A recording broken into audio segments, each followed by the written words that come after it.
Hello, hello. How is everybody out there? A little talking shit on your regularly scheduled program. 8 o'clock Tuesday, I put up a question if people wanted me to change the time of the show. Oh, the only reason I ask is because a lot of people are really enjoying the dailies, the YDBT dailies at 5 o'clock after work. And I thought, well, if I could make it a regular thing, it'd be a little easier on me, but it's no skin off my back because I've been used to doing Tuesday 8 o'clock shows for a couple of years. So it's not no skin off my back if people say, yeah, let's change it, no big deal. But if they want to keep it, we'll keep it. It's talking shit.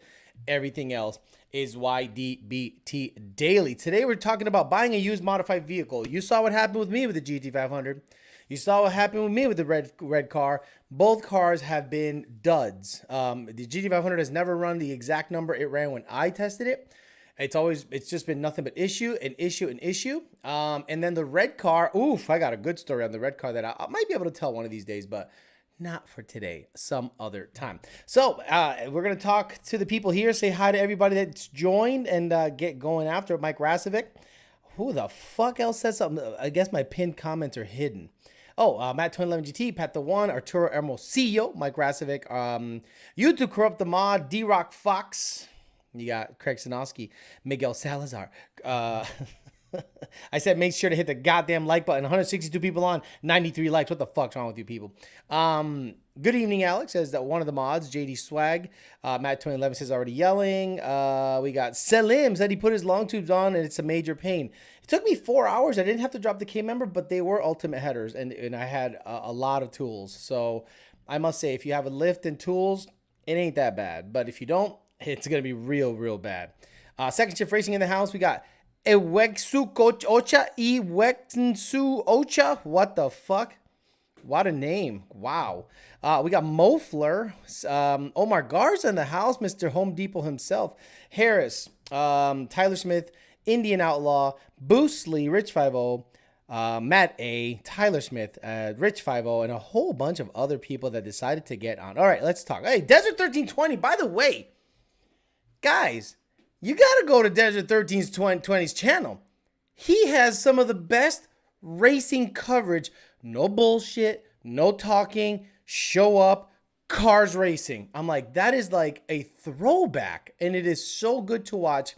And that channel should be exploding, but as always, people, just like they don't like the show here, they end up just watching it and not subscribing. It blows my mind. When I see a video come up from Desert 1320, I watch. And seeing that, excuse me, that orange 280 or 240, I don't know exactly what model it is, winning another cash days, bro, impressive in Vegas. Good shit. So, buying a used modified vehicle, is it worth it? Pros and cons of doing so. The reason I talk about this subject matter today is because we have customers that buy old Lund-tuned Mustangs, and they attempt to say, hey guys, I'm thinking of buying such and such a car, and can you tell me how the logs are running? Basically, give me a performance Carfax. Give me a data log history of this vehicle. I'm not going to do that. I'm going to say, look, if you buy it, you have to do your due diligence. In hindsight being 2020, the GT500 I bought should have gotten a complete engine health safety check. I'm not saying there's nothing wrong with it right now, but we suspect that, maybe something's up with it. It's not burning oil. It's seeing boost. It's not acting weird. It's chopping like a motherfucker, but it's down on power. I haven't gotten it on the dyno yet after the trans has been rebuilt, because if it's magically up 150 horsepower, we knew what the issue was. So a lot of people go, hey, Alex, I bought a vehicle from Johnny and now it runs like shit. Well, guys, around this time of year, a lot of cars go up for sale. They go to the track and they do that final bonsai run. And they're like, fuck it. If I blow up the motor, who gives a shit? They go out there, they rag it out, they run the best. Then it's not running right when they get it home. Like, no big deal. Then over the winter, they start going, let me just sell this fucking thing. And then, no one's going to know. No one's going to know if it's fucked up or not. I'm going to ask $40,000 for a turbo Mustang or $35,000 for a supercharged Mustang because the prices are high. And if it's fucked up, that's on them. So then the customer gets the car. They go, hey, I bought a car that ran eights with your tuning, and now the bitch runs like shit. I'm like, okay, the last log I got from the dude was on the money. I can't ensure what he has done since the last time we tuned it. I don't know if a pump went down. I don't know if the car was ragged out. I don't know if he had an intercooler pump failure. I don't know that, he took it to the dyno on a dyno day and just ragged it out on the dyno after we were done, because we see that a lot. A lot of people, specifically, someone says, have you done the leak down? I haven't done the leak down. No, I have not. I haven't done anything, dude. No fucking time. When the fuck do I have time to do anything? That's the other thing. I have no time to, you know when I'm going to do shit? Like on Thanksgiving. On Thanksgiving or Christmas is when I'm going to do shit on my personal cars. That's the life of a tuner. All your shit takes a backseat to everyone else's shit. It sucks. Your hobby becomes your main thing, and then you start hating your hobby. Now, I hate my hobby because I can't work on my cars. I literally can't. I literally can't work on my cars. So I see that a lot too. I see a lot of people after the car makes, let's say, 1,000 on the dyno, and I'm like, just ship it. And I think the customer thinks they feel shortchanged. I think they feel shortchanged. Why didn't Lund just get after it and give me everything? Asshole. My job is to not rag it out on the dyno. You rag it out at the track if you want. My job is to get you about 800 or 900, maybe 1,000, depending if everything's really built well, and get it the fuck off the dyno immediately. Because when you're freewheeling that motherfucker on the dyno, and then you put that same amount of boost on it on the street, oh my God, watch out, shit's gonna blow up. Because it's on rollers, spinning rollers that have no brake. It's just freewheeling, and it's all 20 PSI and it makes 1,200. Then you go on the street, now it's pushing a 4,800 pound truck with wind resistance and trying to go through gears. And guess what happens? Sasso with the transmission. What's that smell? Sasso R80. Well, you want to keep ragging these motherfucking things out like stupid ass motherfuckers. So in my opinion, you should do your due diligence. If you're considering buying a supercharged Mustang, tell the customer that you're willing to pay for a complete teardown and inspection. Not teardown inspection, but a complete health and wellness check on the trans. What does that mean on the car? That means compression and leak down. That means plug check. That means drop the trans pan. Even if it costs you $500 to $600, I'm telling you, it's worth it because you're not going to end up buying a dud. I should have done that on the GT500, but because I knew the car's history, I felt reassured, and I drove it and it ran an 8.1, and I'm like, well, this is good. Then I get it, and it's never been quicker than an 840. It has not been quicker than an 840 since I've had it, and I've had it in wonderful conditions, great DA, perfect inlet air temps, awesome timing, great boost numbers. Bitch, those just don't run the numbers. So now that the trans is rebuilt, maybe it's time to take it back to the dyno and see if it makes over 1,100 wheel. And if it does, like way over, like 1,200, 1,300, then I'll say there's the lost power. It was slipping the trans the whole time. Hopefully that's it, but we don't know. I still have to do a compression and leak down.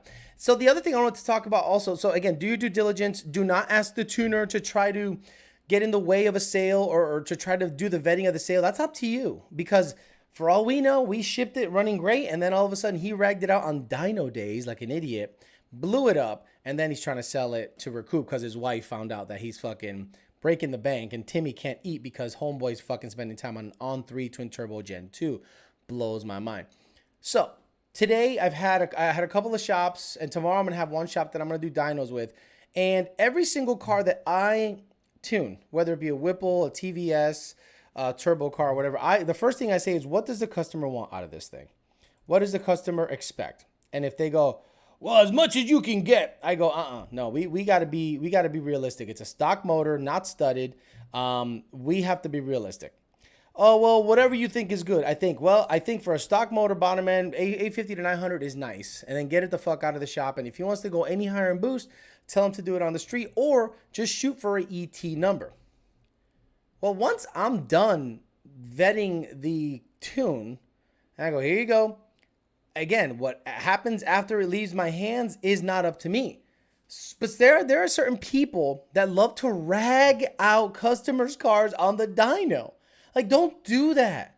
If you build a car, And you promise 1,500 when that you're a bad service advisor. You're a bad service advisor. Customer comes in and goes, I want to make 1,500 horsepower. And you're like, on a Coyote? Yep. Okay, so do you have $70,000? What do you mean $70,000? Well, turbo, built engine, trans, labor. You're going to be in for a world of hurt. Intercooler fab, blah, blah, blah. You got $70,000? Or at least 40. Let's do 40. Well, I want to make 1,500. How about fuck the fucking horsepower number? How fast do you want to go in the quarter mile? Well, I want to go 8. Motherfucker, you don't need 1,500 to go 8. Maybe 1,000 or 1,100, depending on how heavy the car is. But some places like, yep, we can do it, no problem. Then they go, holy shit, Alex, yo, I promised this guy 1,300. I'm like, with an on-3 kit? You promised him 1,300 with an on-3 kit, FIC 1000s and a not for innovation fuel system? Bro, I'm sorry, I can't make magic out of the shit you gave him. You know, so some people, I think, set the expectation way high. Under promise, over deliver. Always under promise, over deliver. Say, look, man, you want a nice street car customer? 850 to 900, you'll shit your pants. You won't know what to do with it. And if you want to turn up the wick, we'll do it at the track. But a lot of people go, yeah, we can do it. We'll take your fucking money. That's not a problem. 800, 900, 1,000, 1,200. Oh, let's shoot for 1,300. Bam, blows up on the dyno. What do? You go, well, that's just the cost of that's just how it is, man. No. Now you're going to have to convince the customer. Yeah, pony up another fucking $15,000 for a built motor. We'll cover the labor. It's no big deal. Well, just give us 15,000 more. We'll get after the number again. And some customers are so psycho that they're like, yeah. Look. I'll give you a quick story. When I worked at a hot rod shop, there was a customer that wanted 700 or whatever horsepower on pump gas in a CTSV on the stock blower. And I was like, dude, I love you. I wouldn't really, on an auto, I was like, I really wouldn't shoot for that kind of a number on a stock blower, non-ported. Maybe it's got heads and cams and all this bullshit. But he, for whatever reason, wanted that number. So I tell the tech, hey man, because he knew how to operate the dyno. I said, hey man, give me a hit to 5,000. This thing don't sound right. Just give me a hit to 5,000. And if it sounds kind of clunky, because it just sounded bad. It sounded like it had a miss. So just give me a small hit, third gear, 5,000. You're good. He goes, okay, cool. What do I hear?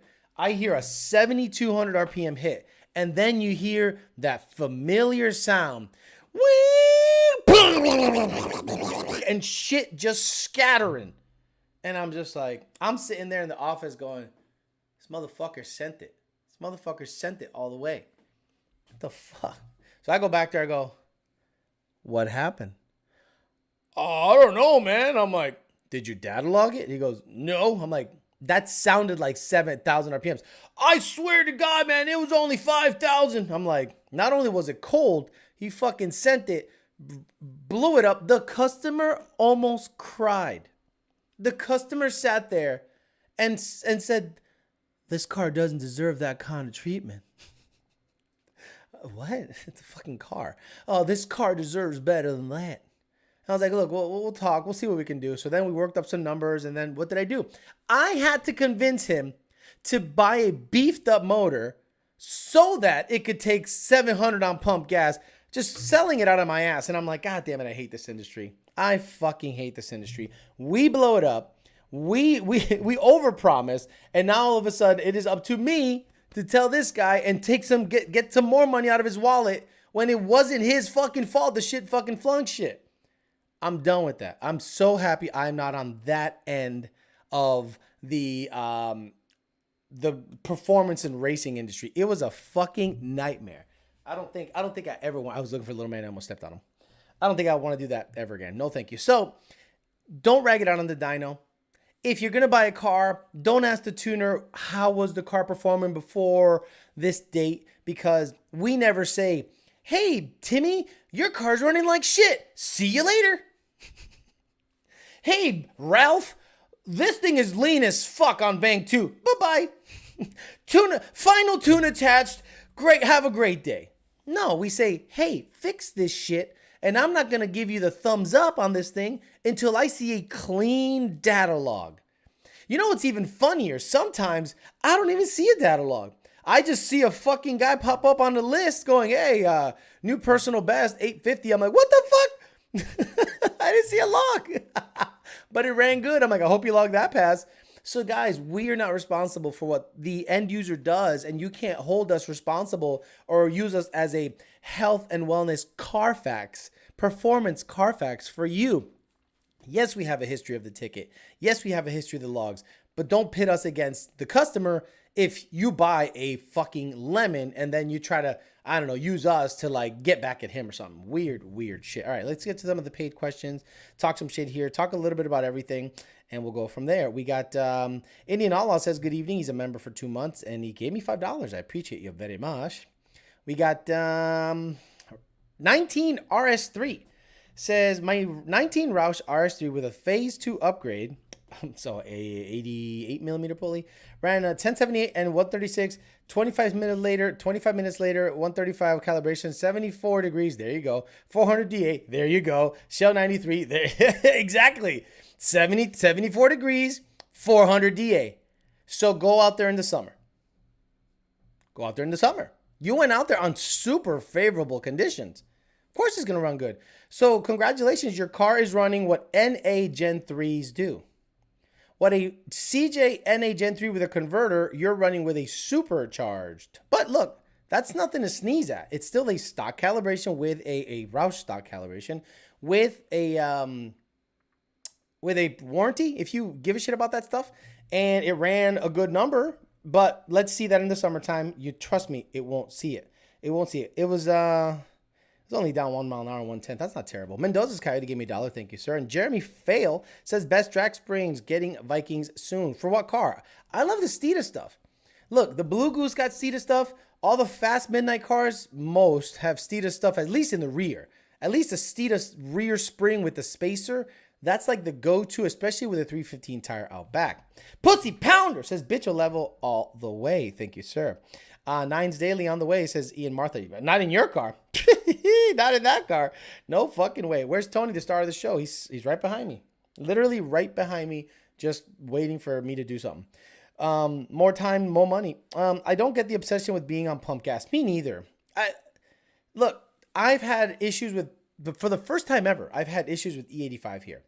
I put E85 in the Fairmont and it started running like absolute shit. And I'm like, what the hell happened? And I suspect I got a bad batch of E85. I'm going to replace the pump socks in it, make sure it's good because the motor's sold, but I want to make sure everything's healthy. I don't want to, have any issues. I want to make sure the customer is going to be happy with it. I'm going to say, I'll do a compression check if you want, whatever the fuck you want, buddy. I got you. If I get froggy, I'll take it to the track, but probably not. I don't want to tempt fate. I'll probably just say it's sold, put it away, get a shop, get the fucking motor out of it, go from there. Need to get Tony a stool so folks can see the star. Happened to me. Bought a turnkey known NMRA factory stock Mustang. I was competing, but not running 2 class of numbers. Spun cam bearing. That's why he sold it. My 2 cents on the title topic. It's all about pedigree. The right car from the right seller modified the right way is 100% worth buying. I agree. You gotta, if it's a known vehicle like the GT500 was, I trusted it. Now, in hindsight, I should have just done everything before sending $1. I got a good deal on it. Now, I'm not blaming the previous owner. I'm just like, I should have done my due diligence on that car. Get the fuck here. Just wait, bitch. Look, that Camaro is gonna get it. It got beat by a Gen 1 TVS car, bro. Your brand new fucking Camaro got beat by a Gen 1 TVS car. Sit down when you talk to us, please. 9-second daily. Get the fuck out of here. For Tony's commissary, says George Sanchez. trying to get them the ramen noodle shit.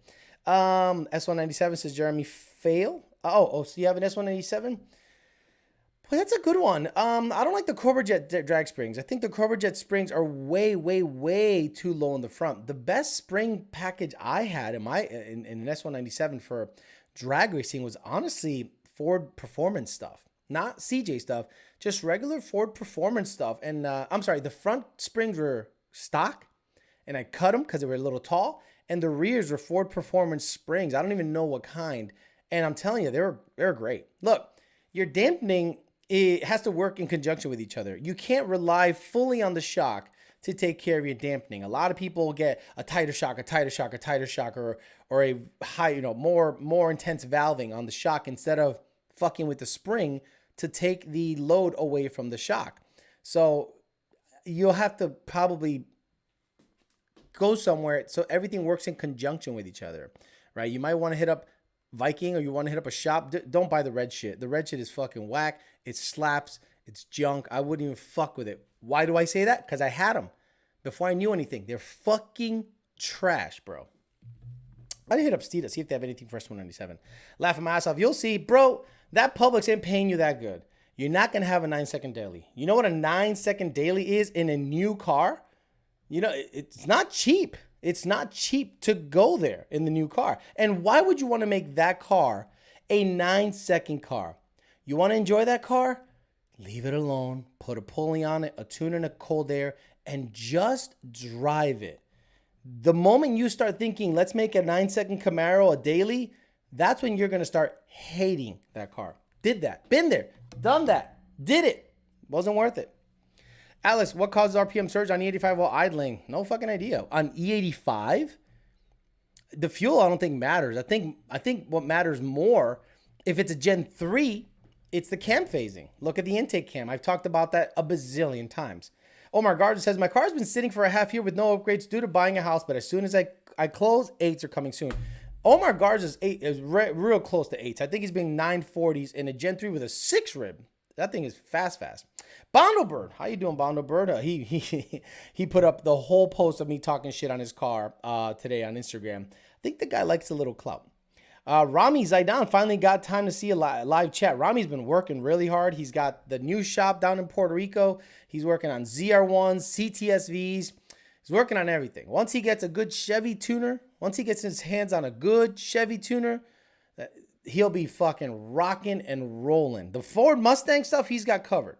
The Chevy stuff, he's got covered mechanically, but he needs the proper support of a badass Chevy tuner that's willing to work with him and not fuck around. I think once he gets that shop's going to be popping ridiculous. David Zaremba. Boy, that name sounds familiar. Selling an 18 Mustang PP1, 825, built internals. Why at 825? Why you got built internals at 825 wheel horsepower? That's weird. P1X, oof. 4 return style fuel system, Lund 2 and MFP support. Okay, good. And more. Ask $47,000 in Cali. IG boost.shift.repeat. Got it. So David Zaremba is selling a Gen 3 18 PP1 and 4 innovations, Lund Tune, P1 and a MFP crank support. That was very key. Bank account 5.0 says, Alex, I've been chasing a misfire at idle between 2 to 3,000 RPMs. No code, nothing in logs. Have you seen this? Brandon thinks it's a cam phaser VCT solenoid. Let me see what kind of car you got. No. I have no idea if it's a Gen 1, Gen 2, Gen 3. Is it auto? Is it manual? I have no idea. You need to be really, really, really efficient with what you're asking because I don't know what kind of car you got. Two Sick Coyote gave me $2. Thank you, sir. EMR says, you're right. But you know that. Thanks for always providing the best info. Yeah, be careful. I think that car, a solid mid to low 10-second car is going to be a nice daily. But once you go into the 9s, you're pushing 7. That car is not light. So you're going to need like 850 real horsepower or maybe high 7s, low 8s to live in the 9s consistently. You might not like that car after it's all said and done. Brandon Plunkett. Brandon, that sounds familiar. That's not the guy with the Capri, is it? Became a Bitcho level member. Interesting. Mofler says, if you're ready to spend $40,000 to $50,000 on a race car, you can afford $500 inspection. If you can't afford it, this hobby's not for you. Exactly, Mofler. Michael Camacho says, would you tune a non-vetted setup? Example, single turbo, 18, triple pump, return style system, new blah, blah, blah motor, 10R, 1700s, currently tuned, but wanting to switch to Lund. What do you mean non-vetted? What do you mean non-vetted? If it's a custom single, all I care about, Mr. Camacho, is the MAF housing size. I don't care what fucking turbo you got. I don't care what manifold you got.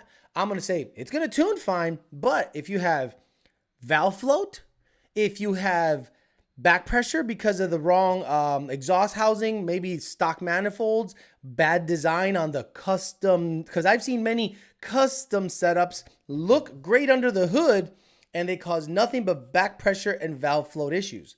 So if you're having something like a back pressure or valve float issue, a tune won't fix it. But that's a vetted setup, return style, single turbo. All I give a shit is about is the MAV curve. Everything else is on you. If it has valve float or all that other or back pressure issues, I can't do nothing about it, brother. That's all mechanical. Brian Cassette says, to the New Balance fun since you're standing and shit. No, it's comfortable. It's nice. Eventually, like I sat a couple times today during work and I'm like, all right, I can hover. I can do both. Getting my 10R80 built by midnight, says UT Corrupt. And I'm pulling down to a 3.5 14 PSI. Will I be making enough jam to hit you up with the second gear leave tune? Oh, yeah.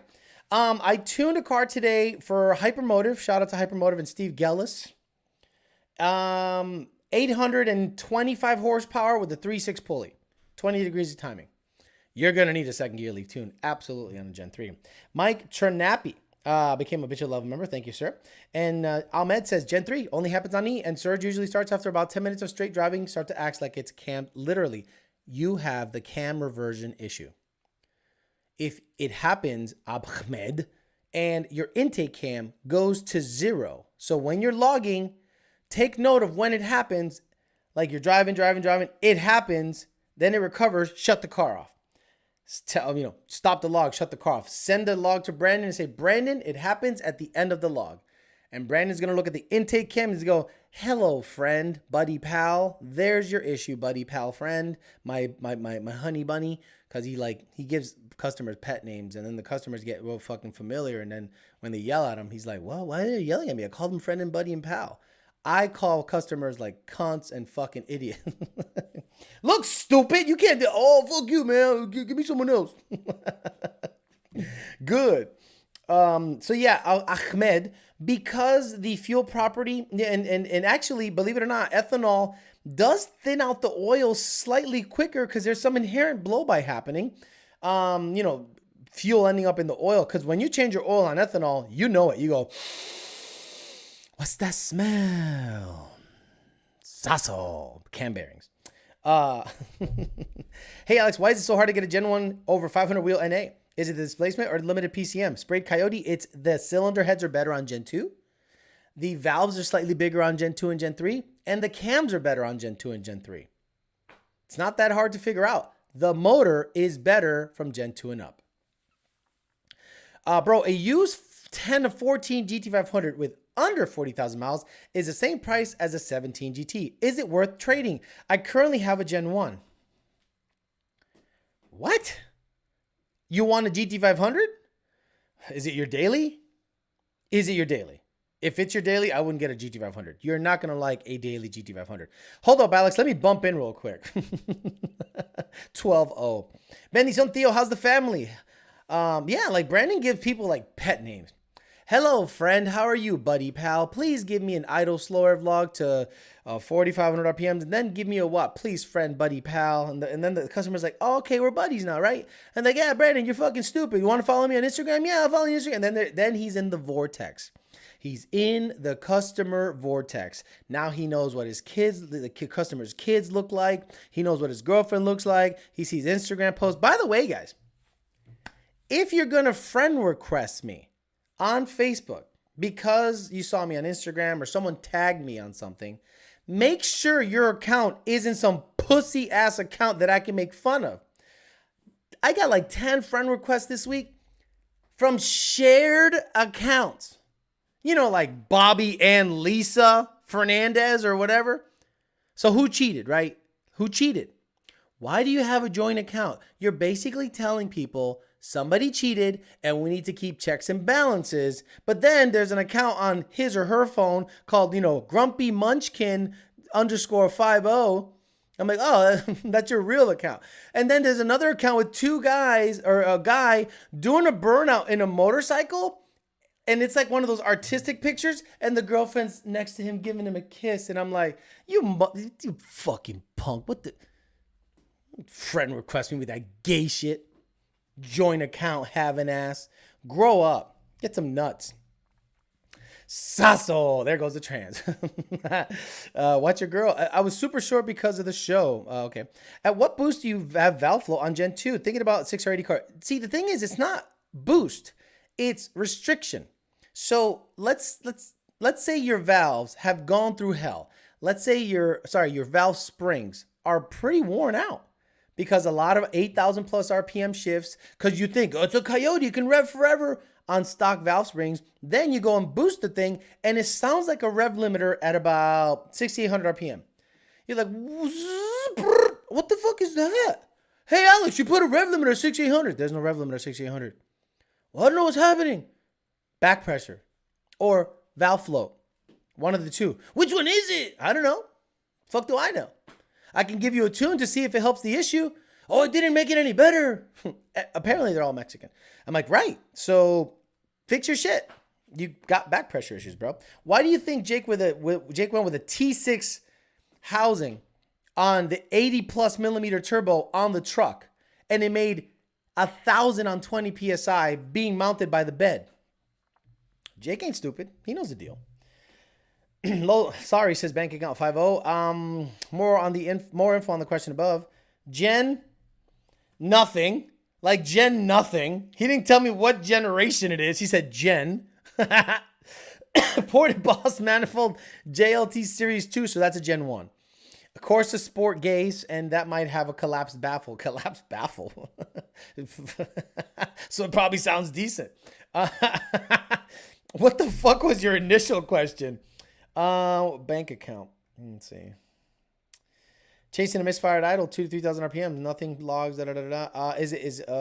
It's NA and it's misfiring? You think it's your exhaust doing it? If it baffle is fucked up and clogging up one bank, make sure that it's flowing properly. Because if you have a collapsed baffle and it somehow wedges itself in a weird way that it's plugging that exhaust, you might show some issues. So take the mufflers off, drive it, and see if it goes away. Pretty easy test. Mike Trapani became a Bitch Love member. Already got that. Gen 3 only happens on these. Sorry, more info. Okay, Kenny G has been a member for 10 months, and we got Alfredo Diaz. Alex, I have a Gen 1 swapped 86 Fox, 315 square, motors 12 to 5 to 1. Compression with cams. Thinking about adding a 2.3 to help low end torque while autocrossing. Good idea, or should I swap to a small block? Oof. The 2.3 will really help down low, but keep boost low. You already have cams, so it's gonna make horsepower. But if you get a 2.3 blower with a 85 millimeter pulley on pump gas, 12 to 5 though. Are you willing to run E85 with it? Because boost, 12 to 5 compression, I'd have to get like an 88 millimeter pulley so it could live on pump gas. I would consider a blower instead of getting a small block. But look, high compression small blocks, in my mind, are starting to make sense. Because when I looked at Prestige's Motorsports channel, I started really realizing how much torque there is available on a small block Ford. Now, it's not for everybody. Coyotes are awesome. With very minimal work, you can make them go 7s. I'm a huge proponent of the Coyote. But what it does lack, especially in certain applications, is the torque. And a lot of you guys, autocrossers specifically, you don't want to have to constantly downshift and keep the car above 4,800 RPMs so that it can feel zippy and do what it needs to do. But some of these Prestige Motorsport, 427s or any 427, but these are mostly pump gas, 10 to 1 compression. If you can get your hands on a 11 to 1, 12 to 1, 13, I want to live on the 85. 13 to 1, crazy cam. I want that bitch idling. Crazy cam. I want that bitch idling at 1,500. And it has 5 to almost 600 foot-pounds of torque or pound-feet of torque. That's really desirable. That's like boosted torque numbers, and it'll feel real nice in an NA application. 82 SVT became a new Bicho level member, or maybe he just re-upped on his card. PNW says, I got a 12 GT500. Gave me $5, by the way. Power goals are high 600s, low 700s. Is the VMP Gen 3 worth it over the VMP Gen 3? or for that power level? No. The Gen 3 will get you there, no problem. If VMP tells you differently, it's because they're trying to sell you a blower. Plain and simple. The VMP Gen 3 with a 3.0 upper and an S&B cold air. Oh, I can't wait. An S&B 123 millimeter cold air, twin 65 throttle body, pump gas. You might be able to make 670 or so, with headers. Yeah, for sure. With cams, 700. No problem. No problem. Spend 2K, have it all fall apart. Sounds about right. Okay. Hey, Alex, I wrecked my car real bad and I got it fixed. You think the tune knocked it around? It done. Just got in. Have you shown the real teal video yet? Bondlebird called out my Cobra on the highway yesterday and he missed fourth from a roll. I believe it. I think that actually happened. I believe it. Some Ferrari guy says, are you aware of the throttle body issues on Gen 2, Gen 3s, where after time they begin to get stuck, opening and closing, causing RPMs to drop 400 to 600 RPMs, sometimes stall out? No, I have not come across that at all in the many thousands of cars that we have tuned. I have not come across that at all. That was my biggest turnoff with the test driving a 700 wheel Paxton Gen 2. The lack of low end grunt compared to my HCI C6Z. I get it. Look, if I become lucky enough that I sell the motor and get my hands on a 427 or bigger small block 9.5 deck motor, 1301 compressor, that's going to be a big deal because it's a process. It's a huge process. I'm going to keep my fuel system because that's going to be adequate enough for the new small block Ford. But then I got to get a trans. I'm going to be into it for like $20,000. Easy. 20K, no problem on a junk setup. But I want a small block Ford. I want 500 torque NA. I want 600 plus, maybe 700. To the wheel, I want 600 at least to the wheel. So that's going to be high 600s at the crank. And it's asking a lot, but that's what I want. Is the street more accurate for tuning due to real world resistance? Yes, second shift racing. That's what I talk about when people say, Alex, isn't it more accurate to get it on a dyno? And I go, well, not really, unless you can somehow set up the resistance to be exactly similar to the street, which you can almost never do. So I tell people, look, think of a dyno as a stationary street. Somewhere you can go wide open throttle safely. And the number's the number. Don't worry about the number. I don't care about the number. The number's the number. Don't go, well, can we squeeze out 10 more? Stop it.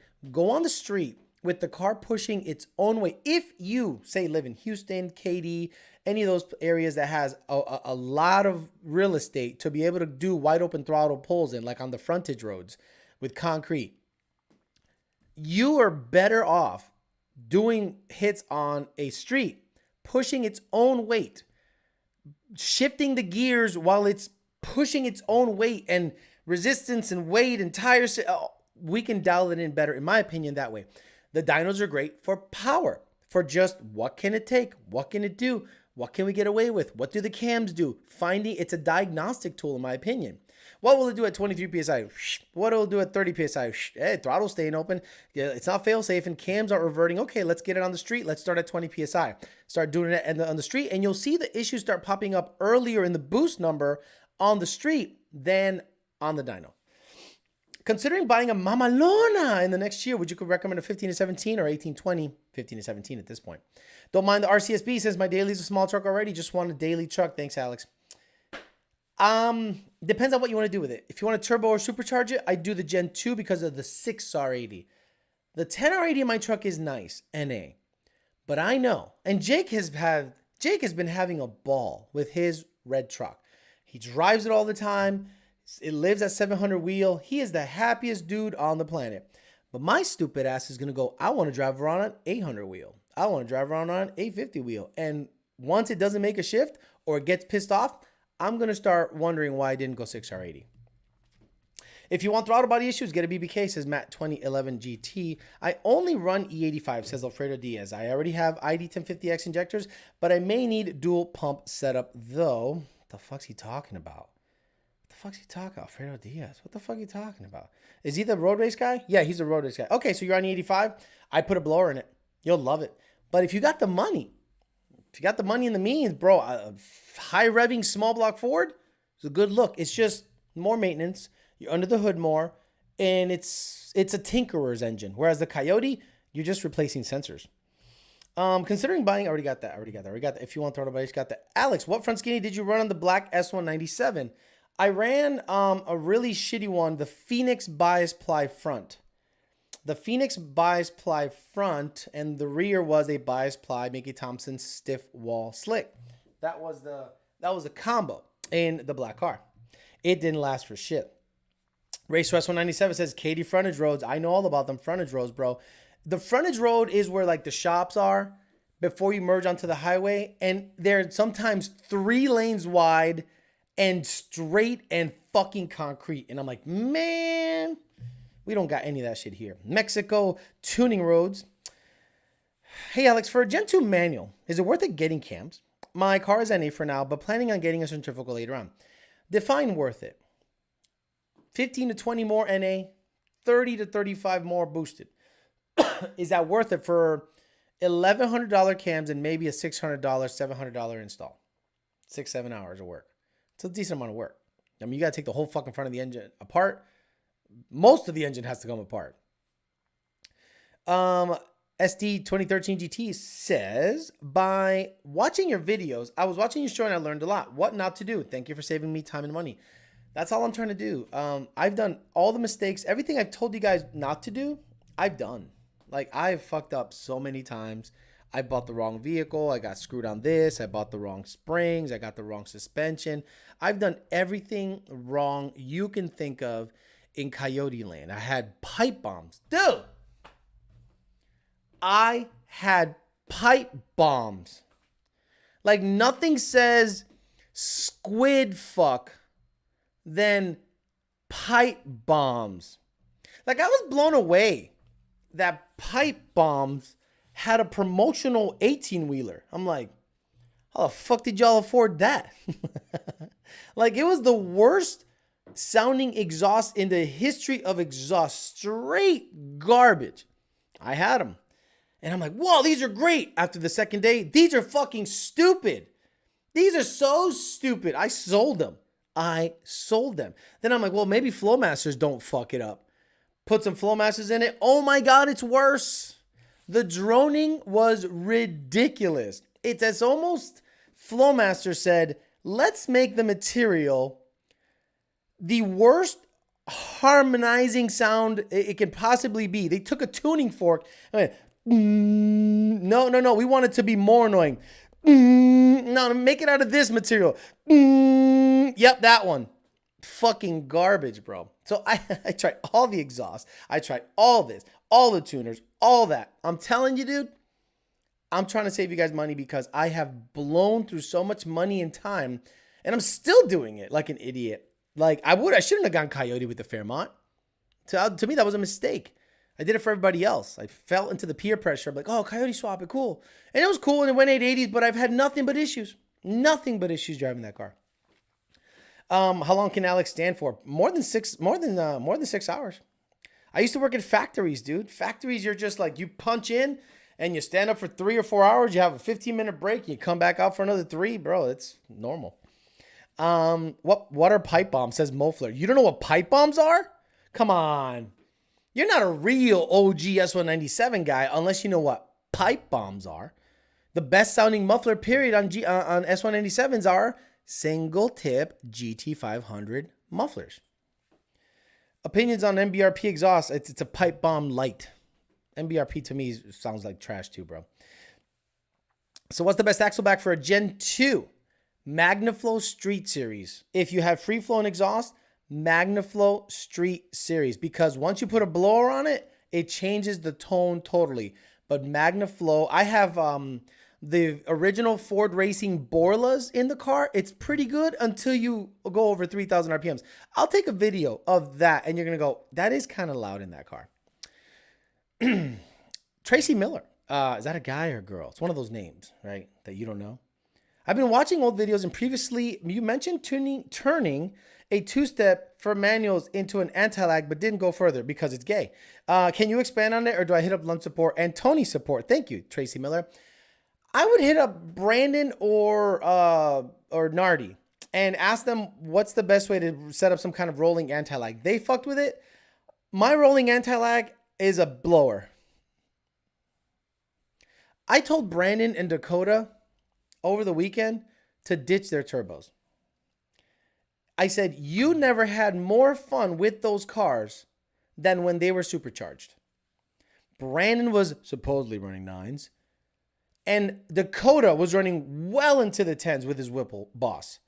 Both of them put turbos on it. None of them have been able to have as much fun as they had with blowers on them. So love them, ditch some turbos. Rolling anti-lag, boost controllers, lines, this and blower.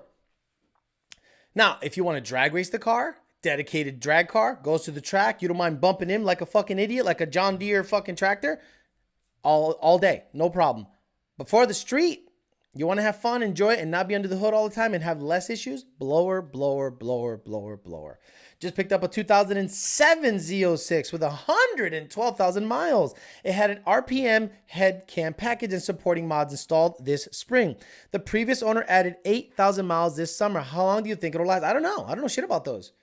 But if it's out there raping and it's got good oil pressure, right out, son. Fuck it. That sounds like a good deal. Do you guys tune L&M's fix cam lockouts? If it's locked out, we don't care if it's, I don't care who it is.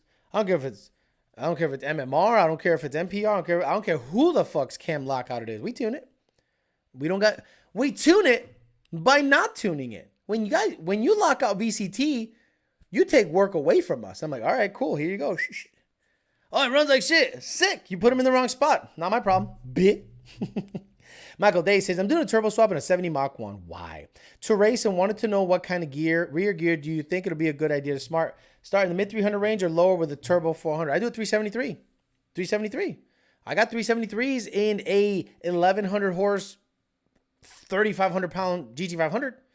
So your Mach's going to be about that weight, 32, 3,300, something like that. 13 and 14 GT500 mufflers are the best. They really are. They really are. They'll restrict. Like, I'd love to put it back on the blue car because it sounds so stupid with that open exhaust like that. But I don't want to take away like 150 horsepower by putting stock mufflers back in it.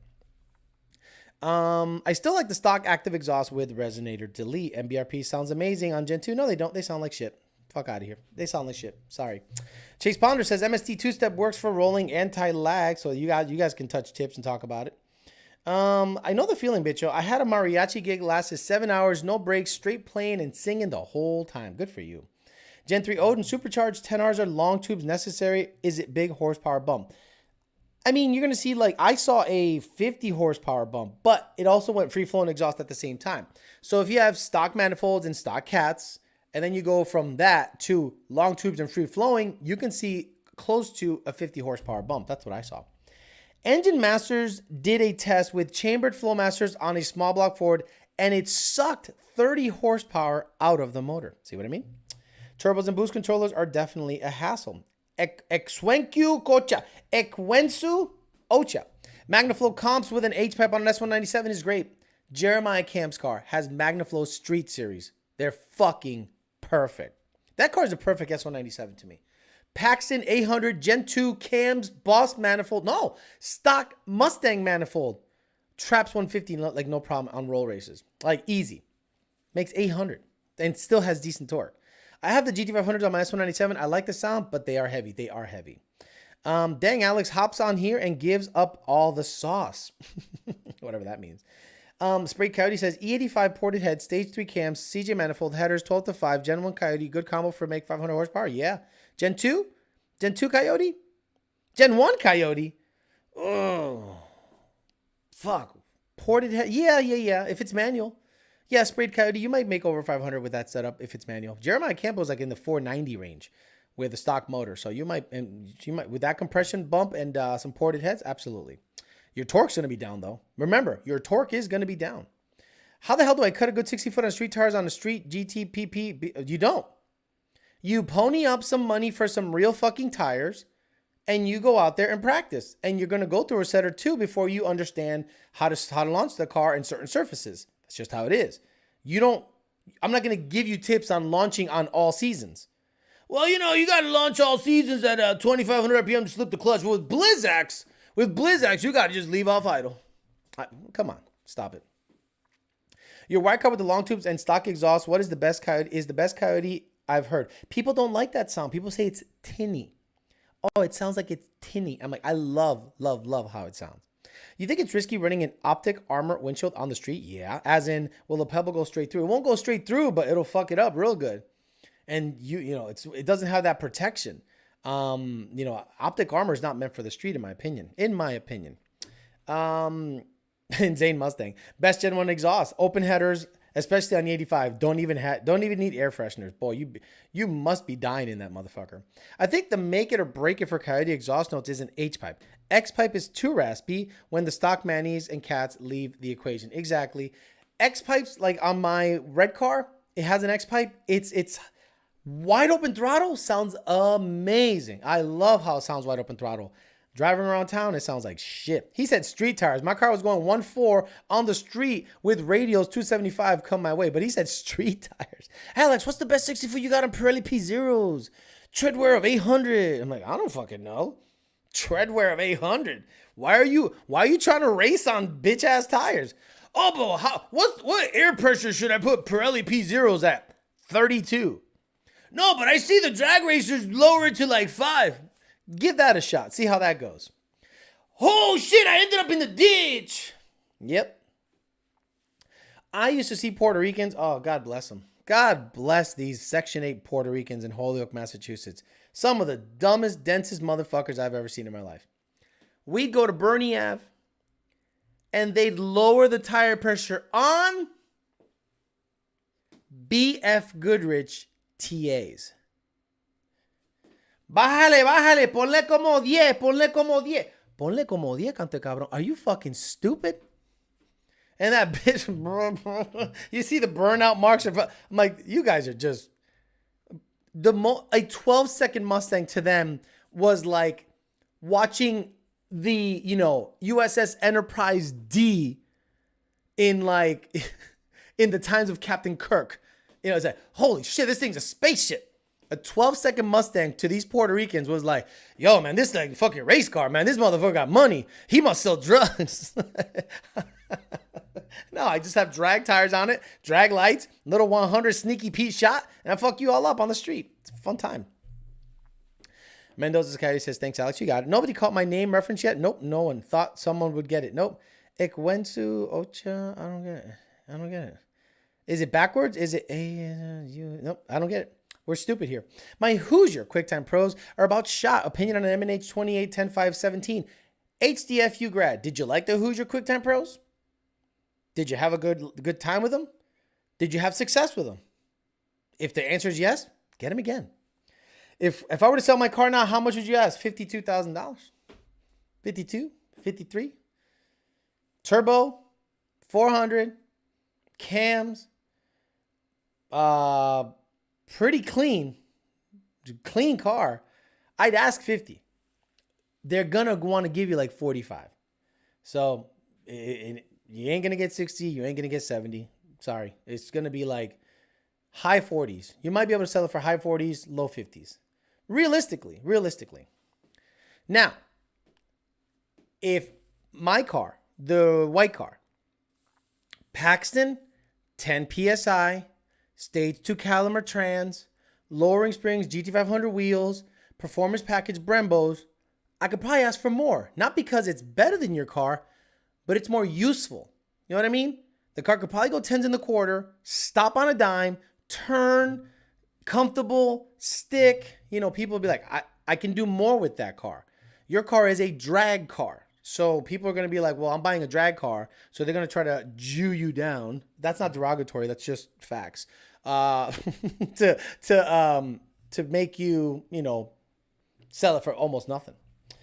Is the Fairmont getting a retro set of drag lights when the small block Ford goes in? No. I don't want to make it like period correct. We're going to put centerline Convo Pros in it. You want me to put, what are those wafer looking fucking shit ass, let me see, 60s drag cars. No, 70s drag cars. Kragers? 70s drag cars. Let me see images. Boy, these wheels are... Oh, yeah, these fucking things. You want the Fairmont to rock these fucking things? Krager SS's? Oh, Alex, you gonna get some Krager SS's for your shit? I'm like, I really don't want to. I mean, that'd be pretty fucking gay.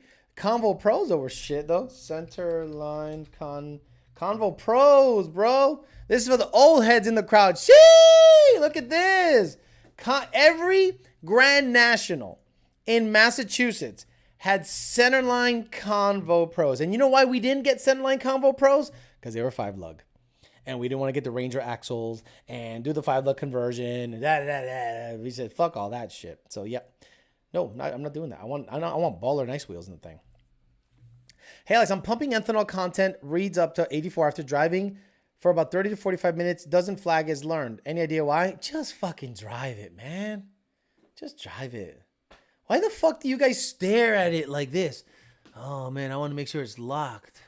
Oh, it's not locked yet. Why isn't it locking? Did you test it at the pump? Was it 84%? Is most of it ethanol? Have you filled up a couple times? Drive it. Just drive it. Just drive it. It's flex. If you saw what F-150s do, you guys would go, man, this thing's all fucked up. It's not learning the right content. And F-150s are flex stock. But you know what? You don't worry about it because you don't monitor it. You just put gas in it and go. Oh, it's a flex truck. You think ladies with these Tahoes, check the ethanol content? No, they just grab the yellow pumps, stuff it in the bitch and go, whoop, and they drive it everywhere. Just drive it. It's not a race tune. Centerline auto drags, Kragers with spinners, Keystone Classics. Jesus, every G body had Convo Pros. Exactly. Hey, Alex, my 19 GTS 355 gears, should I buy some 315 50 17s over 305 45 17s? Why? Is it a manual? I mean, is it a manual or is it an auto?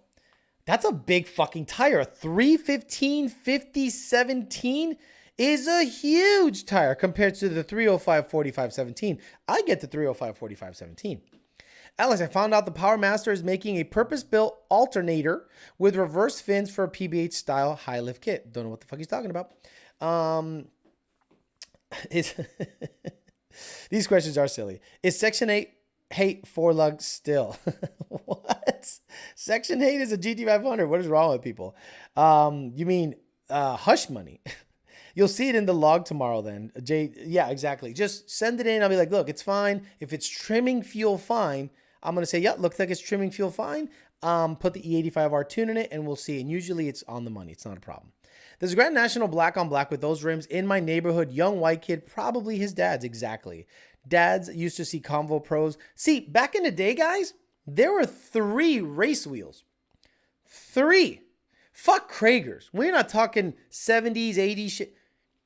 Drag lights, Convo Pros, and Pro Stars. That's it. You were considered semi-baller. Like seeing Bellax on a Mustang now is like seeing Pro Stars on a Mustang back in the 90s. Oh, the motherfucker got Pro Stars. He went 5 lug with that shit. Damn. Only when Weld started coming out with S71s, S77s, and a whole bunch of other designs, people started getting bougie with it. Now motherfuckers got beadlocks on NA cars. I'm like, NA beadlocks? Come on, stop it. Some 10 holes with gator backs on them. What is the ghetto wheel example? What is a ghetto wheel example? Hammers. I mean, we're talking my age, right? We're talking my age, right? Hammers. Everyone in the hood had hammer wheels. Bro, everybody in the hood had hammer wheels. These bitches were on everything. This is like, oh my God. Oh, my fucking childhood. Oh, fuck. Hammers, bro. These fucking things are a similar, that was like the ghetto wheel back in the day. Hammers, bro. Shit. Remember baby super wheels on little shit ass Corollas? Let me see. Baby super wheels. Here we go. Baby super wheels. What's a baby super wheel? This is a baby super wheel. This is what the Starlets would have as a race wheel. A baby Supra. That's what they called it. A baby Supra wheel. This is like a super wheel. This is a baby super wheel. Wow. How the fuck did we get on this subject? No idea. Google appliance, whatever. Missed Kyle Wren's questions. I'm sorry. Where's Kyle Wren? I'm sorry. Where are you, brother? Kyle Wren. Boosted. Oh, if you were trying to make a supercharged Gen 1 stick car withstand 800 horsepower and dip into 1000 without fear of getting grenading, how would you build it? I've been thinking about doing a 5.2 with a Gen 2. No! I'm going to give you guys some free advice. Stay away from fucking 5.2. If you're going to keep it stock, like a stock short block, cool. But if you're going to like do sleeving and stuff, nah. Get a Coyote. Gen 2. Sleeve it. Rods and pistons. Boss crank. Sasso. Done. Gen 2 bottom end. Sleeved if you want. Rods, pistons, heads. 850. Boost. Gen 2 to me is still King Daddy. Look, what I mean by Gen 2 is mostly the cylinder heads and the valve train. My Fairmont is a Gen 1 bottom end, meaning Gen 1 block because it has the bigger threads, sleeved, but I have Gen 2 cylinder heads, Gen 2 timing components on it, 11-to-1 compression, manly everything on the fucker with a Gen 2 crank. Bitch has been fucking great for fucking 4 years beating the shit out of it. ARE wheels. Don't forget the saw blades, equally as bad as hammers. Alex, for the love of God, please Kyle super chat at the beginning. He keeps asking. I just got it. Alex, putting my car on the dyno, 6 gear pulls. Should data log one of the runs for you? Yes, Eliza's SI50, 6 gear pulls. Alex, but 7th is 1-to-1. 5th gear pulls are the way to go. You don't want to stretch out those clutches. 6 gear pulls, not 7th gear pulls. Alex, did you see the GNX that sold on Bring a Trailer? 1,190 OG miles. Shit sold for 208,000 miles. I don't even know what the fuck you're talking about. I'd have to see a link. I don't even know what you're referencing. Have you considered a rate my ride stream? This way you can spend an hour looking at the same car in different colors and wheels? No. Fuck no. I don't want to bore you guys. I think that rate my car shit is boring as shit. And to me, that's it's an easy way out. You know, like I have to come up with content. I have to come up with 3 hours of talking and just talking. And we talked about, you know, buying modified vehicles and people ragging things out on the dyno. And then I get your questions. But if I was to say, okay, guys, today I'm going to rate my customers' rides. And I'm like, oh, this guy's gay. This guy's gay. That's what I'd be saying. Gay. Like everyone. Oh, you got Project 6GRs. You can't afford the real ones, huh? Oh, you got AMRs. You can't afford the real ones, huh? Ford Star copies. Oh, you got LMR wheels on your shit. I mean, I'd just be making fun of everything. The second gear leaf tune is fine to drive around on the street every day, right? It's not track use only. No, so a lot of people are confused how the second gear leave tune works. Okay, guys, I'm going to show you how it works, right? You turn the car on, rum, right now, bone stock, right? And you go to drive and it's in first gear. I send you a second gear leave tune. You turn it on, rum, go to drive. It's in second gear. I had people going, oh, Alex, what do I have to do to use this fucking, they're all Mexican. What do I have to do to use the second gear tune? I'm like, flash the tune. But what do I have to do? Flash the tune. And when you put it in drive, it's in second. Oh, órale, that's it? Yeah, that's it. ¿Qué onda, güey? Gracias, está bueno, güey. No más pedo. Stupid. 360 viewers and 358 likes. That's a nice ratio. I like it very much. Hey, Alex, thanks for talking about throttle body issues. I spent a lot of money and it was a $12 Permatex. So apparently Whipple sent out a thing saying, oh, you know, don't tell them to take the gasket out. Don't tell them to take the gasket out. Every single guy I have told to take the gasket out, it has fixed their issue. You would have to rate a cam 3 valves on a 20-inch Cobra. Hell no. I seen a Cobalt SS with body kit and camber. Almost died laughing. There's a Mr. Chrome Cobra on Bring a Trailer, and the current bid is $81,000. I don't know what the fuck you guys talking about. There's a site called Bring a Trailer, and I'm supposed to know about it. Is that like eBay? Alex, did you see the NA 7-second Camaro? LOL, no Mustang will do that. NA 7-second Camaro. Did it have like a 600 cubic inch something? Like, which one is it? Like, NA 7-second Camaro? Okay. 7-second Camaro. 7-second twin turbo LSX Pro Street. 7-second Z28. 3,000 horsepower Z01 Camaro. Nope, no, don't see shit. 7-second NA LS powered dragster. That doesn't mean shit. Yeah, no, I don't see anything. I don't see any 7-second Camaro NA anywhere. It's all boosted shit. Like, they're all boosted. So, yeah, I don't know. If it's a 600 cubic inch plus thing, sure. I believe it. Absolutely. Can I email you a pic of my car and you can roast it live? Nope. No, thank you. If you want your car roasted, hit up Drew Peacock. Alex, Dakota just sent me a base file for the ESS supercharger. It's a Gen 2 with MT82. Going to be on 93 octane for now. What horsepower level should I be careful not exceeding on 93? 650, like every single other Coyote there is. Does a 2 relay trans brake still work on a second gear leaf tune on a Gen 1? No, I think you need a 3 relay, I think, if I'm not mistaken. Gen 1 is weird. So I would reach out in the ticket system for a clear answer. Why do you talk so good about the Grand National that was a boosted V6, but any Mustang that is boosted is gay?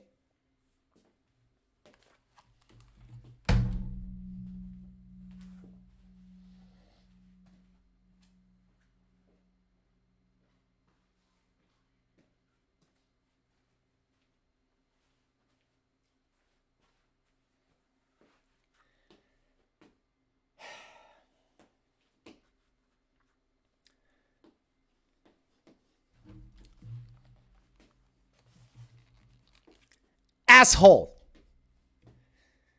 The Grand National, in its day, was the quickest and fastest production car made. Again, stupid. The Grand National, in its day, was the quickest faster than a Camaro, faster than a Corvette, faster than a Mustang. Please drink bleach. What the fuck? Are you fucking insane? Why you make fun of a V6? Why you suck the GN's dick so much and you don't suck the Cyclone's dick? Man, he must be looking at the Cyclone in his fucking driveway. He goes, how come Alex isn't like that? Bro. I hope you were trolling. That was probably the comment of the week. JD Swag, find him. Find the comment. And don't send me some fucked up, stretched out picture. Send me something nice. That has to be the comment of the year. Holy shit. He said the Grand National's not that special, basically. Because why do you hate any other turbo V6? I'm like, name any turbo V6 that came out of the factory from Ford. Go ahead, I'll wait. Did Ford ever make a turbo V6? On anything? No. Faster than a Ferrari. Dude, it was like a 13-second car. Like, legit. It was fast back in its day. And you're out there Stop it, bro. Stop it. Like, seriously, Canelo, did you hear he said that, why do I suck the fucking Grand National's dick, but I don't suck like a V6 Turbo Mustang's dick? Hey, get the fuck out of here because I'm gonna fuck you out right now, motherfucker. Mike Tyson, did you hear him? You can't touch me. You're not man enough. I eat your asshole alive, you bitch. Fuck you, you hoe. Commentate in my face. Fuck you, ass for that. Everybody. I mean, Jesus Christ. What the fuck is wrong with you? What is wrong with people? I can't believe he actually would say some dumb shit like that. Like, unreal. I mean, Denzel's all mad, too. That's home. Hey. Don't rub on that. You blocked that. You understand? That's alpaca. That's $25,000 alpaca. You block that shit. You don't rub. Put the club soda on there. Put the club soda on there. What a dumbass. Ford GT Raptor. Thank you. Yeah, you're right. The Ford GT and the Raptor. New stuff. I'm talking like old shit because he's referencing old shit. You guys are like, Ford GT. I'm like, guys, old shit. Sorry. You need to read my mind. SHO Taurus. No, the SHO Taurus was a V8 or a Yamaha V6 or I don't know, some Japanese V6. SHO was a Yamaha engine. Exactly. Gordon Kemmerling. Is he coming through? You coming through with a fucking... Are you coming through, bro? Oh, this phone is badass, bro. I'm in love with this fucking phone. Okay, let me see. What's it? Gordon Kemmerling. Yes, Gordon Kemmerling found it. Why you talk so good about the Grand National? That was a boosted V6, but any Mustang that is boosted is gay. I didn't say any Mustang that is boosted is gay. Any V6 Mustang that is boosted is super gay. Super duper gay. Barra inline 6 turbo. You're right. I forgot about those. That's that's not on my radar. Come on. In the GNX time, though, not current. Exactly. Back in the day. Back in the day, there was nothing turbo. Like the Saab had a turbo. The Dodge Daytona had a turbo. The Eclipses, the Plymouth Lasers, they had turbos. And then this little V6 was out there rear-wheel drive 3.8 V6, which was big in its day. It's basically a 350 with the front 2 cylinders missing. And they just stuffed the fucking decent-sized turbo in it. Good little trans. That bitch was a great little drag car. Good little setup. Would you recommend sleeving the Gen 2 block if I was to want to do 1,000 wheel? Yeah. Oh, yeah. Thanks for the advice. Going to save me lots. Absolutely, Kyle Wren. You got to sleeve it. I don't want a Gen 2 stock bottom end, even with rods and pistons, with stock sleeves. It's not a good look. Was it the motor head work? How can you hate on the Ford Maverick but not the Model S Plaid? Alice, what do you think of JDM? Japanese domestic market? Like, I don't have anything to say about it. I don't have anything positive or negative. I'm literally not even aware remotely of what it's all about. And not because I hate it. I just don't care. You know, like I don't care about Dodge or didn't care about Dodge, but I care about as much as JDM stuff. I don't care about the lineage. I don't care about the cars. People suck Skyline R32s and this and that. I look at a Skyline. I'm sorry. I don't go, oh, look at that. I just don't care. Dodge Stealth garbage. Exactly. Remember the Dodge Stealth? The VR4 3000 GT? What year did they make the 3000 GT? The VR4 3000 GT. That bitch was bad. I mean, not really, but it was a toilet, but you know, it was a cool car to have because it was just so weird. A Mitsubishi 3000 GT VR4 was a bad motherfucker. And I had a guy in my high school, and I'm like, how the fuck? You must be a drug dealer. Bitch was bad, bro. Oh, man, this thing? Shit, back in its day, bro? Badass car. I mean, theoretically. Didn't they have a Galant? Didn't they have a Galant VR4? Yeah, there was a VR4 Galant, and that was like a sleeper. That was like a sleeper little thing. Galant. I used to see this just like this in my neighborhood. A lot of them. You see them bitches now? People will drool. These JDM guys would drool all over this car. The Galant VR4. Yeah, that was a cool little car. Big fan of yours. Just purchased a 17 RTR Spec 1. Awesome. He's gone though. Mercury. Yeah, you're right. The XR4T. The Mercury XR4 Ti or something like that. It was called. I had 86 T-Type. It was quick for those days, but it was a boat and handled like a Delta 88, meaning it was smooth. I had a Stealth in high school, said insane. Good for you. I used to like the 300ZX. There's a documentary about this underground race club in Japan running like 200 mile per hour on open roads. Sick. I had a Galant VR4, a drug dealer car VR4 for sure. Absolutely. Like if you wanted to tell anybody you're a drug dealer, you got a Galant or Mitsubishi 3000 GT VR4. If you wanted to be like a family man and still kind of zip around, the Galant was badass. Was heavy. I bought it from a kid at Yukon. I beat them in my 98 Cobra. They was overrated stock. Coca-Cola, where you from?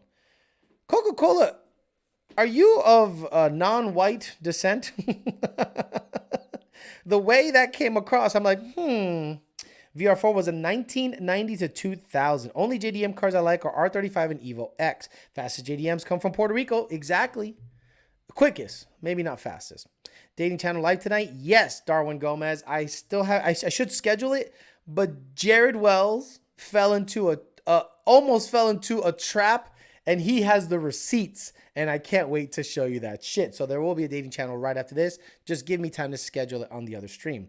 The VR4 had all-wheel steering and active arrows. Super cool for its day. What other Honda had all-wheel steering? Come on, guys. Come on, Honda fucks. Come on. What was the first? Well, the one I knew of. Honda that had all-wheel steering. Starts with a P. I thought it was pretty cool for its day. I'm sure you guys saw it on one of those stupid fucking donut media shits. But back in it, I mean, these things had like all-wheel steering, and I thought it was a pretty cool little car for its day. But right here, the Prelude. Yeah, the Prelude had like all-wheel steering and shit. It was like a pretty badass little ride. And again, I lived in the hood, so all you saw in the hood was like Honda Preludes, all this dumb shit. But these things had all-wheel steering, not all-wheel drive, sorry, all-wheel steering. Some of them. It was kind of crazy. It's still a gay car though. Yeah, Prelude. Can't forget the Shep-built Trans. Everyone's like, Prelude. You guys are good. It was junk, though. It was junk. It was a junk-ass car. The Silverado had four-wheel steering for a year or two. Yes, the super tight turning radius, and then they get stuck on that shit. It was interesting. I had an 88 carbed Prelude S. Prelude. I'm 21. My dad was never into cars. You're so random. Alex, German cars versus American cars. So I had a lady friend show up not too long ago let me tell you the car. It was a brand new Mercedes SUV. I'm going to tell you what it was. I'm going to see. Hold on. It was stupid. It was like a spaceship. Let me see. January. Just bear with me, guys. I want to see the class of vehicle. I don't know. Fuck. I might text you. Be like, what class? Like what model is your vehicle? I couldn't believe the amount of lights, technology. Fucking wipers looked very complicated. German cars are at another level. I'm sorry. I mean, Hitler didn't do much right. But cars. You Volkswagen owners are like, fuck, he's right. Yeah, I can't find it. But let me see. There's a picture of it here, but I don't want to show you a picture of her because that's weird if I did that, right? I don't know. It was badass. Let me see. Let me see if I could zoom in. No, this one was reserved. Damn it. I don't know. It's a big, white, beautiful SUV. Fucking stupid. I wish I could tell you. It was like a spaceship inside. I went to hit the dome light and there was like 800 fucking buttons on the top. I'm like, I don't know what the fuck that is. There's like 800 things at the top. If I hit that, I'm sure I'll get ejected out of the motherfucker. Damien Cantu says, which type of force induction is better for daily driving? I already said so. I should blower. Want boost? What trans, what diff? Healthy, or should I keep the tune and drive the damn thing? Boost, daily-able, anything top mount blower. Whipple, TVS, things of that nature. Keep the boost minimal. You could probably still tow with it. Don't go crazy with boost. 10 pounds at max so you can be on pump gas and be a happy guy. Did someone already send you? Yeah, so Gordon Kemmerling already sent it to me. Yes, sir. GLC is escape size. GLE is Explorer. Bigger, like Durango size. What is a Durango sized? No, not a G-Wagon. What is a Durango sized? Let me ask her. Fuck it. Let me just text her and ask her. It was such a fucking badass ride. It's probably $80,000. What kind of SUV do you have? Model? Question mark. Model. And I'll put it up on the screen. I'm like, man, this thing was bad as fuck. And I'm not an SUV guy. This bitch was so fucking bad. Germans are amazing engineers. E90 and M93 is an amazing machine. My GT350 is great too, but when it comes to performance with refinement, the BMW wins hands down. Should have got the 3.5 EcoBoost. Denali ML350? That sounds about right. ML350. Images. Yeah, yeah. Yep. Yeah, this fucking thing is bad. And it doesn't look like much in the photos. But then you see it in person. I'm like, why is it so fucking big? I'll wait for her to reply. It was just super badass. Like the amount of shit that was inside the whole display was just one massive LED screen from left to right all the way. GLE 350. She said GLE 350 white.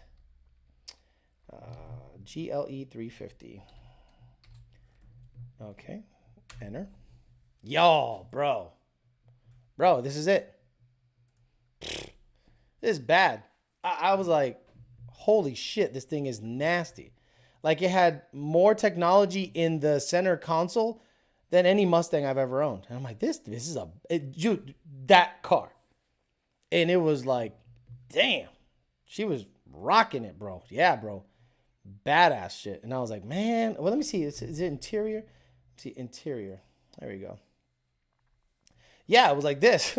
No. It had a bigger, this dash. This fucking dash. Oh, fucking bro. It's dumb. It was so dumb. But she had the white interior. She had the white interior with the big dash. Like that. I was like, God damn. It was Billy badass. Yeah, dude, it was. I look at the amount of buttons on the fucking steering wheel. I couldn't believe the amount of bullshit. Like, I thought my red car was kind of like with it. My shit is whack compared to that. Mario Locorano became a Totin level member. Thank you very much. So we got 10 minutes left, so we can get the fuck out of here and get on to the other channel. Talk for another hour and a half, talking shit. Unreal. X5M is a badass SUV. Ben Calamer bought one of those. Ben Calamer has a 5 Series Beamer that makes like 700 wheel, and he has a the badass M5 SUV. I think it's the M5. Oh, fucking sick. Good guy's doing good for himself. I'm so happy for him, bro. $100,000. Yep, $100,000. Exactly. She had to be sexy driver. Yo, she's rocking it. She's rocking it. There's nothing, dude. Like, when a woman like that gets out of that car, you know, you're like, yeah, the toes are done. You know, the thing is shaved. Everything is good. And I'm like, damn, it was good stuff. Did it come with road head assistance? Very good, Gordon Camerling. White interior, did you split back on the back or what? It has 3 rows, Puti. And I could, the second row all day. My work truck has a GLE 363S dashboard, came off with 12K, and most buttons wore off in a year. I shit you not. I don't think Mercedes are kind of cars that you keep for 10 years, right? Mercedes are the kind of cars that are badass for 2. Then some other dumbass will buy it for the same price it was new 3 years later. And then Mercedes made their money, and then it goes off to the used market. No one keeps a Mercedes for like 5 years unless it's super rare. It's meant to be like traded in like an iPhone all the time. The thrust on those damn SUVs is nice, especially in the exhaust tones rolling through the gears. If you want to see crazy, look at the new Mercedes EQS Dash. Those sexy German cars are over-engineered. Yeah, those sexy German cars are over-engineered. Yeah, try to work on them. I know a guy that was a Mercedes tech, and he's like, dude, it's so stupid. Donnie's a not Aston Martin, Bentley tech, and he's like, dude, it's stupid. It's insanely over-engineered. Roadhead package. My truck's in the shop. I got a 2020 Expedition, and damn, the technology in it makes me want to upgrade. Alex, did you see DeSantis propose to waive Florida's gas tax next year? Florida is legit. I'm telling you guys, this is the best state in the nation right now. I'm sorry. I love you guys. I know I live here and I'm a bit biased. It's been opened mid-COVID. The cases are lower than states that are closed. The dude is on the money. He's going to win re-election by a fucking landslide. Registered Republicans outnumber registered Democrats here by a shit ton.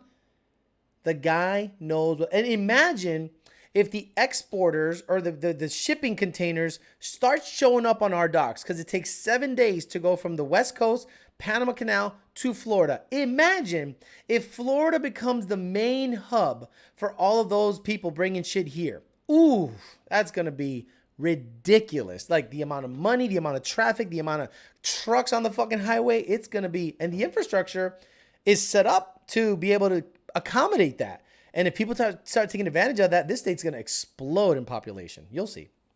Benz and BMW have terrible resale value. They only got for lease unless it's a special model. Exactly. I agree with you. I mean, he is a car guy, so he knows. Does the SVO get any street cred? Yes. The 4-cylinder turbo SVO was quicker than the V8 Mustang. 86, especially in 86.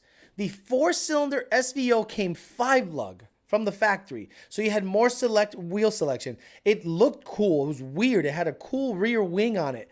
It had the Recaro style seats, 5-lug, and it was quicker. It made like 210 or 15 or 20, 220 horse on a 4-cylinder turbo, and the V8 at the time made 200 in 86. Crazy. Shout out from Cali where the gas is $5.25 a gallon. Mario Locrano says, I've been following you for a long time now. Thank you for dropping the knowledge here.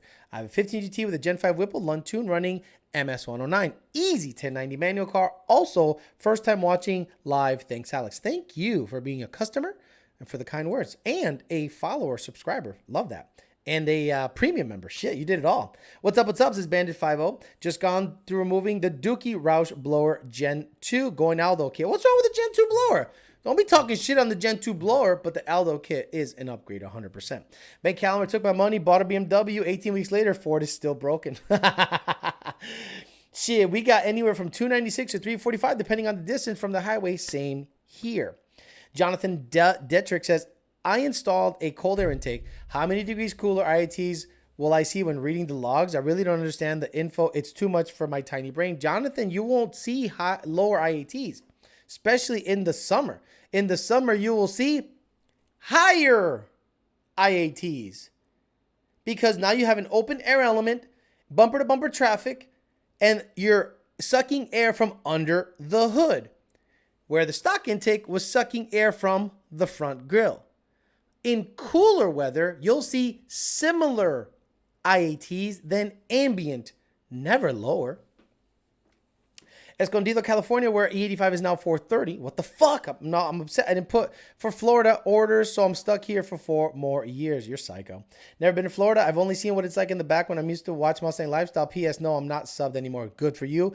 And where he lives is trash.